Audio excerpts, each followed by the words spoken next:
సుల్తాన్పూర్లో ప్రజా ఆశీర్వాద సభకు సంబంధించిన పూర్తి సమాచారం మా ప్రతినిధి వేణు లైవ్ లో అందిస్తారు. వేణు, సుల్తాన్పూర్లో ప్రజా ఆశీర్వాద సభకు సంబంధించి అప్డేట్స్ ఏంటి వేణు?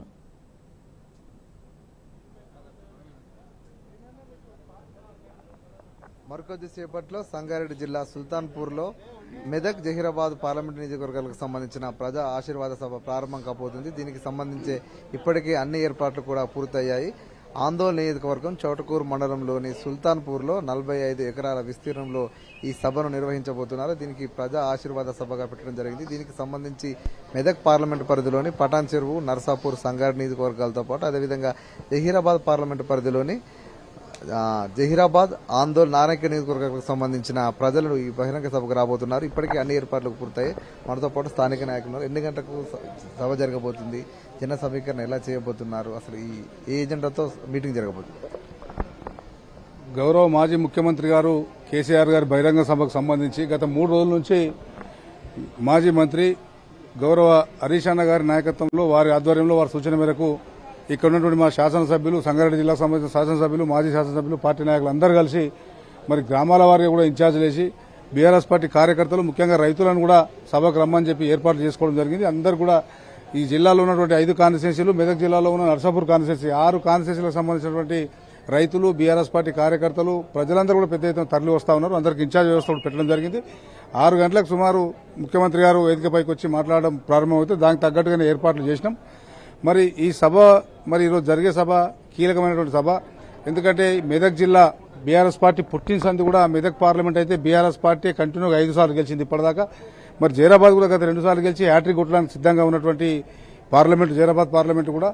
మరి ఈ రోజు తప్పుడు హామీలతోని పోయిన ఎన్నికల్లో కాంగ్రెస్ పార్టీ అధికారంలోకి వచ్చి ముఖ్యంగా ఈ జిల్లాకు కూడా ద్రోహం చేసే ప్రయత్నం చేస్తున్నటువంటి కాంగ్రెస్ పార్టీని బొందబెట్టడానికి ఇక్కడ ప్రజలు సిద్దంగా ఉన్నారు.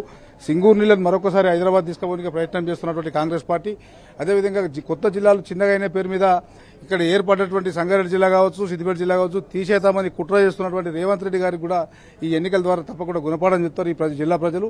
మెదక్ జిల్లా అంటేనే కేసీఆర్, కేసీఆర్ అంటేనే మెదక్ జిల్లా. మరి తెలంగాణ రాష్ట్రం ఏర్పడ్డాకనే ఈ సింగూరు జిల్లాలు పూర్తి స్థాయిలో జిల్లాకు వినియోగిస్తున్నాం.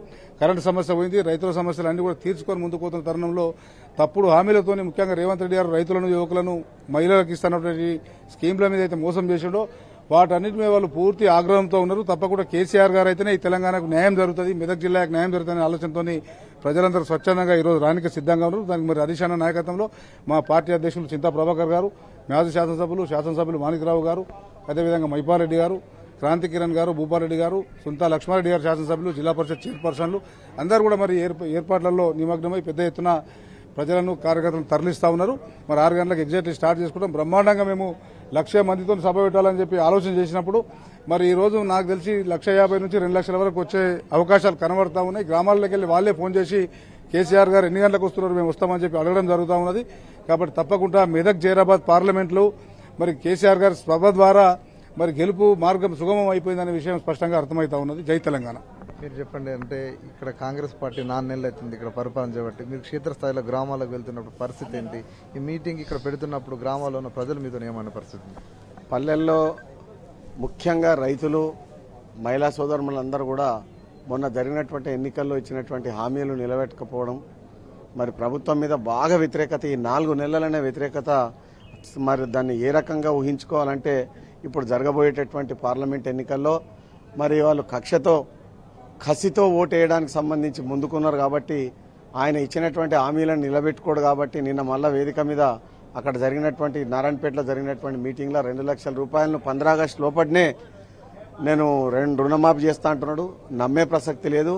9 తారీఖు నాడు మొట్టమొదటి సంతకం 2,00,000 రూపాయలు ఒకే తడవ ఇస్తానే ఏదైతే మాట ఇచ్చిండో రేవంత్ రెడ్డి గారు, ఆయన మాటకు విలువలేదు. కాబట్టి గ్రామాలలో చూస్తే నిజంగా కూడా మేము గ్రామాలలో ఉన్నటువంటి, నేను కూడా ఒక రైతు బిడ్డను, ముఖ్యంగా రైతులందరూ కూడా ఈ కరెంట్ అయితేనేమి పంటలు ఎండిపోతున్నటువంటి వాస్తవము.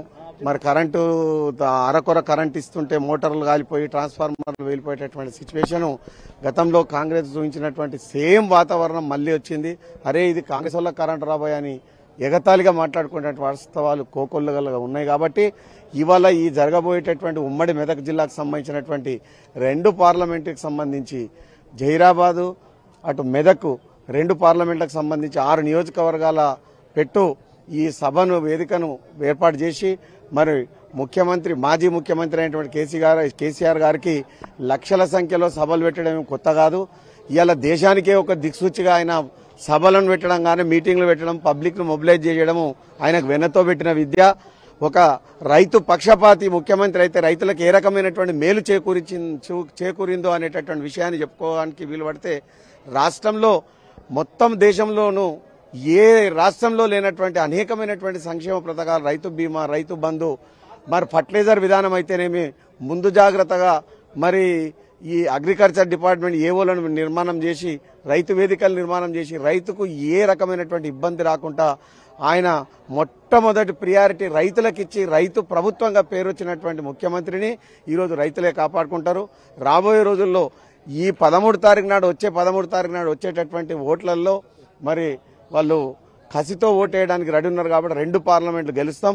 రాష్ట్రానికే మరి మెదక్, ఉమ్మడి మెదక్ జిల్లా ఆయన సొంత జిల్లా అయినటువంటి మెదక్ను ఇది ఎప్పటికి కూడా టీఆర్ఎస్ పార్టీ విజయం చేకూరుతుంది కాబట్టి ఈసారి కూడా పెద్ద మెజార్టీతో గెలుస్తుంది. కేసీఆర్ గారికి ఈ విజయం పెద్ద కథ కాదు. ఆయన ఎన్నోసార్లు గడ్డిపూసలాగా పదవులను త్యాగం చేసి మళ్ళా తిరిగి ఎన్నికలకు పోతే గెలిచినటువంటి వాస్తవాలు కోకొల్లలుగా ఉన్నాయి కాబట్టి రేవంత్ రెడ్డి గారు ఎగతాళిగా మాట్లాడి ఒక్క సీటు గెలిచి చూపి అనేటటువంటి ఏదో మాట్లాడుతున్నదో రాబోయే జూన్ 3 తారీఖు నాడు డబ్బలలో లెక్క పెట్టుకున్నాక 17 పార్లమెంటులా మరి ఎన్ని గెలుస్తాం ఏం కథ అనేది నీది నువ్వు చూసుకో. కొడంగల్లో నువ్వు మాట్లాడినప్పుడు డిప్రెషన్ తోటి మాట్లాడినావు. మరి రైతులకు నువ్వు ఇచ్చేటటువంటి హామీ నువ్వు ఎక్కడ కూడా నీ హామీలు నెరవేరాయి అని చెప్పడానికి సంబంధించి నిన్న జరిగినటువంటి చేవేళ్ళు అయితేనేమి, కరీంనగర్ అయితేనేమి, నల్గొండ అయితేనేమి అనేకమైనటువంటి మీటింగ్లలో సక్సెస్ రావడము కేసీఆర్ యొక్క పాలన పట్ల ఆయన మీద ఉన్నటువంటి గౌరవం కాబట్టి తప్పకుండా 2 పార్లమెంట్లు కూడా విజయం సాధిస్తామని చెప్తా ఉన్నాం. జై తెలంగాణ. చూసుకుంటే దీనికి సంబంధించి జహీరాబాద్ కానీ అదేవిధంగా మెదక్ పార్లమెంటుకు సంబంధించి అన్ని ఏర్పాట్లు చేయడం జరిగింది. ఖచ్చితంగా ఈ 2 స్థానాల్లో గెలవబోతున్నాము. మెదక్లో బీఆర్ఎస్ పార్టీ గెలుస్తూనే వచ్చింది. ఈసారి ఎన్నికల్లో కూడా ఖచ్చితంగా 2 స్థానాలు గెలుస్తాము.